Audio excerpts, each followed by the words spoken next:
नमस्कार। आज हम बात कर रहे हैं, बातें तो कुछ दिन पुरानी है। कर्नाटका विधानसभा चुनाव में परिणाम भाजपा को बुरी तरह वहां शिकस्त मिली। इस करारी हार के बाद एक सवाल उठ के आता है, क्या भाजपा के लिए फिर भी ऑल इज वेल है? आने वाले सारे राज्यों में, जो जिन राज्यों में चुनाव होने हैं, खास के बड़े राज्य मध्य प्रदेश, राजस्थान, छत्तीसगढ़ और नॉर्थ ईस्ट के मिजोरम में, क्या भाजपा विधानसभा में अपने परफॉर्मेंस को दोहरा पाएगी या जहाँ पे उसकी सरकार है वहाँ वो बचा पाएगी? ये बहुत सारे सवाल हैं। लेकिन जिस तरह की हार हुई है, क्या भाजपा के नेतृत्व और भाजपा को शायद परेशानी का कारण नहीं है? इस पर तरह तरह की बातें हो रही हैं, कौन क्या कर रहा है, कौन क्या नहीं कर रहा। लेकिन जिस हिसाब से और जो मुद्दे क्लिक कर रहे हैं कांग्रेस के पक्ष में, वो मुद्दे हैं pension scheme. Old pension scheme के कारण काफ़ी बड़ा वर्ग है जो उनके साथ जुड़ता है। फिर एक और कांग्रेस ने बहुत क्लेवरली जिसको कह सकते हैं, उन्होंने क्या किया, एक हमारे दिल्ली से अरविंद केजरीवाल जी उठते, फ्री व्हील्स के ये शहंशाह, हर चीज़ मुफ्त मुफ्त मुफ्त।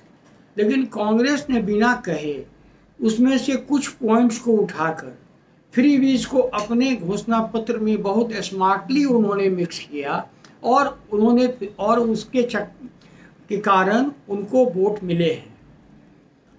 अब तो कांग्रेस भाजपा के लिए तो एक तरह से अगर विश्लेषण किया जाए तो आम आदमी पार्टी जहाँ चुनाव नहीं लड़ रही है वहाँ भाजपा की हार हो रही है। अगर आम आदमी पार्टी लड़ती तो शायद वो कुछ और अपने वोट लेती। अब तो समस्या ये खड़ी हो गई है कि कांग्रेस और आम आदमी पार्टी लगभग एक ही ऑडियंस को एडजस्ट कर रही है और भाजपा अकेले अपने मुद्दे पे चल रही है। मैं आज उन बातों में जा ही नहीं रहा कि कौन क्या किसके मुद्दे हैं, कौन क्या कह रहा है।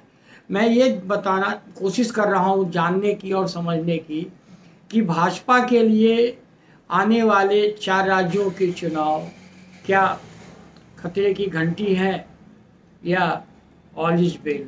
तो हमारे हिसाब से तो खतरे की घंटी दिख रही है। जैसी कि रिपोर्ट्स आ रहे हैं, मध्य प्रदेश में भी कहा जा रहा है इनकी स्थिति अच्छी नहीं है। राजस्थान में अशोक गहलोत एक से एक जादूगरी दिखाते हैं। अभी कल पर 2-4 दिन पहले ही हमारी बात हो रही थी वहाँ, तो अशोक गहलोत ने भी बहुत स्मार्टली फ्री व्हील और गैस सिलेंडर 500 रुपये वगैरह का शुरू कर दिया है।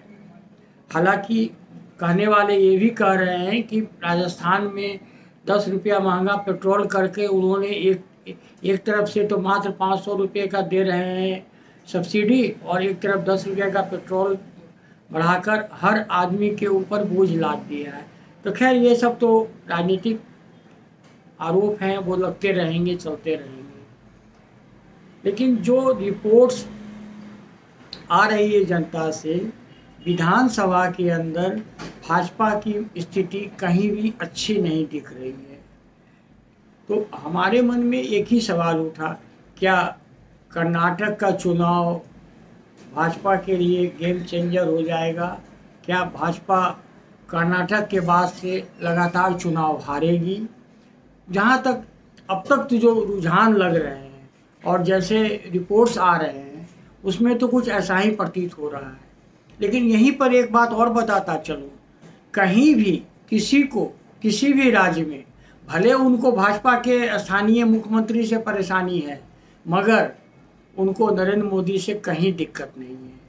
तो लोकसभा का चुनाव तो खैर नरेंद्र मोदी के नाम पे लड़ी जाती है, तो शायद वहाँ कोई परेशानी भाजपा को ना हो, मगर विधानसभा में भाजपा की स्थिति अत्यंत चिंताजनक तो है। अब भाजपा वाले माने न माने, लेकिन भाजपा की स्थिति राज्यों विधानसभा के चुनाव में अच्छे नहीं प्रतीत हो रहे हैं। अगर राजस्थान और मध्य प्रदेश भाजपा बचा ले तो शायद ये बड़ी बात होगी। छत्तीसगढ़ तो लग ही नहीं रहा कि बचेगा इनसे। खैर ये तो जनता मालिक होती है, जनता को कौन से मुद्दे भाते हैं और जनता को कौन सी बातें समझ में आती है, इस पर समझ में पता चलेगा। लेकिन कर्नाटक के चुनाव ने विपक्षी दलों को एक संजीवनी सा मिल गया है।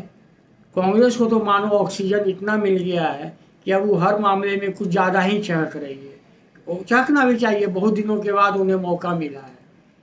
आम आदमी पार्टी अपने लोगों के परेशानियों में उलझी हुई है। जिस तरह से हर जगह वो चुनाव लड़ रही थी, जैसे कर्नाटक नहीं लड़ पाई, क्योंकि दिल्ली में वो बहुत सारे मामलों में वो लोग फंसे हुए हैं। लेकिन अब इधर जो उनके जो मुसीबत आई है, तो वो कांग्रेस के साथ भी जुड़ने के लिए तैयार बैठे हैं। तो अभी आने वाले राज्यों के चुनाव में किस तरह से चुनाव लड़ी जाएगी, ये भी एक देखने वाली बात होगी। लेकिन मेरे ख्याल से राज्यों के चुनाव भाजपा के लिए ऑल इज वेल कतई नहीं है। उन्हें एक गंभीर मुद्दे बनाने अपने लिए चुनने पड़ेंगे रास्ते। हालांकि सुनने में आ रहा है कि भाजपा अपने यहाँ व्यापक रूप से फेरबदल करने वाली है। अब ये फेरबदल भाजपा को कहाँ तक ला के खड़ी करती है, ये तो भविष्य के गर्त में है, जिसका हम सबको इंतज़ार है। आज के लिए बस इतना ही। नमस्कार।